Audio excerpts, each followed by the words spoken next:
ఘోర పాపి అయిన రాహాబున్ నీవు ప్రేమించినావుగా,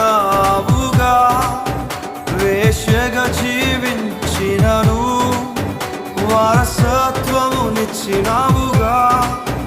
ఘోర పాపి అయిన రాహాబున్ నీవు ప్రేమించినావుగా, వేశ్యగా జీవించినను వారసత్వమునిచ్చినావుగా.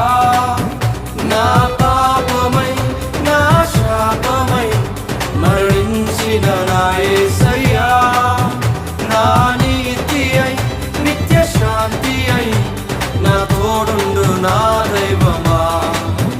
నా పాపమై నా నీ పాపమై నీ శాపమై నీ కొరకే మరణించిన వాడు నీతిగా నీ కొరకు నిలబడి